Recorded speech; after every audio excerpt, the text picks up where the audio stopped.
Iran America Israel যুদ্ধে চীন কি করছে? সবাই ভাবছে চীন শুধু কথা বলছে, কিন্তু সত্য অবাক করা। 中方反对美国和以色列违反国际法。 চীন ইরানকে গোপনে সাহায্য দিচ্ছে, মিসাইল, রাডার, স্যাটেলাইট ইন্টেল। এটা কি তৃতীয় বিশ্বযুদ্ধ শুরু? আজকে এই ভিডিওতে আমরা সব জানব। লাইক দিন, শেয়ার করুন এবং কমেন্ট করুন। যুদ্ধ শুরু হওয়ার পর থেকে চীন প্রকাশ্যে বলছে আমেরিকা ইসরায়েল অ্যাটাক অগ্রহণযোগ্য। ইরানের সার্বভৌমত্ব রক্ষা করতে তারা সমর্থন করে। চীনের ফরেন মিনিস্টার ওয়াং ই বলেছেন ইরানকে তার সুরক্ষা অখণ্ডতা রক্ষা করতে সাহায্য করবে, কিন্তু এর পিছনে লুকানো সাহায্য অবাক করা। গত বছর চীন ইরানকে 500টা ব্যালিস্টিক মিসাইল বানানোর ম্যাটেরিয়াল পাঠিয়েছে, কার্গো শিপে ট্র্যাকিং অফ করে গোপনে। এছাড়া চীন ইরানকে ক্যারিয়ার কিলার সুপারসনিক অ্যান্টিশিপ মিসাইল দিয়েছে, যা আমেরিকান নৌবাহিনীকে ধ্বংস করতে পারে।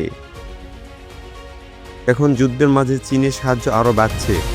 ইউএস ইন্টেল বলছে চীন ইরানকে financially assistant, spare parts of missile components দিতে পারে।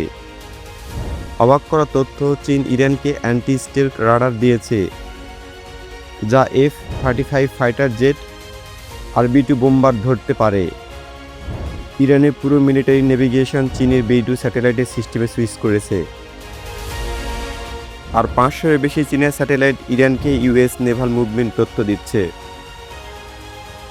ইরান চীনের মিলিটারি সাপোর্ট ডিনাই করেছে, কিন্তু এই যুদ্ধে চীনের অস্ত্রের লাইভ টেস্টিং গ্রাউন্ড আমেরিকার সিস্টেমের বিরুদ্ধে ডেটা পাচ্ছে।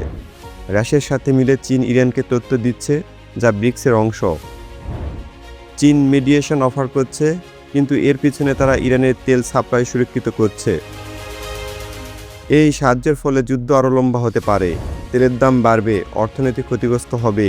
চীন কি সরাসরি যুদ্ধে যোগ দিবে, নাকি এটা আমেরিকা চীন ট্রেড ওয়ারের এক্সটেনশন? আপনার কি মনে হয়? কমেন্ট করুন।